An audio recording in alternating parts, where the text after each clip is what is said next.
Welcome to unfold live YouTube channel. माझं नाव प्रथमेश आणि आज आपण चालत आहोत द्वारकाधीशच्या नगरीत. तर चला तर आमच्याबरोबर आणि अनुभव घ्या द्वारकाधीश नगरीचा.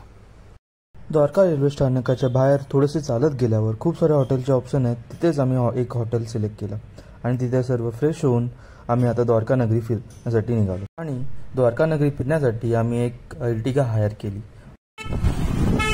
आता आम्ही गाडी केलेली आहे द्वारका नगरी फिरण्यासाठी. आपण आता यांची रिॲक्शन शूट करू.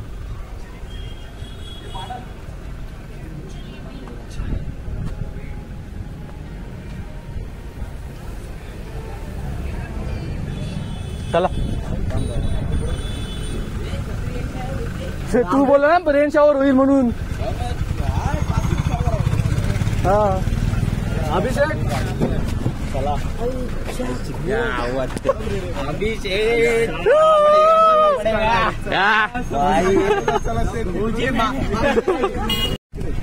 मला मध्ये बसू दे.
हा आहे सुदर्शन सेतू.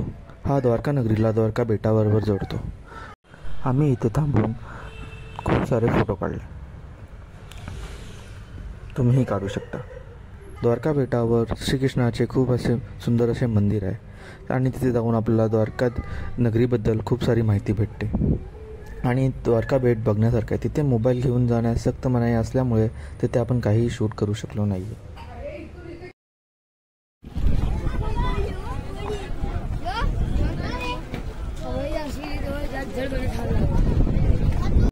हे आहे रुक्मिणी मातेचं मंदिर. हे द्वारकाधीश मंदिरापासून थोड्या अंतरावर आहे. त्याच्या मागे एक मोठी आख्यायिका आहे.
हे आहे श्रीकृष्णाचे द्वारकाधीश मंदिर.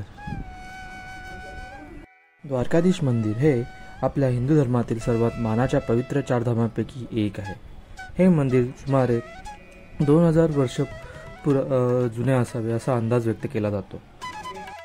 या मंदिराच्या शिखरावरही एक ध्वज फडकतो, ज्याला भाविक सूर्य आणि चंद्राचे प्रतीक मानतात. या ध्वजाची उंची सुमारे 75 फूट असल्याची सांगितली जाते. द्वारकाधीश मंदिरात प्रवेश केल्यावर आपल्या शरीरात एक वेगळाच आनंद प्रस्थापित होतो आणि गाभाऱ्यात जसेच द्वारकाधीशाचे दर्शन होते तसं मन प्रफुल्लित होते.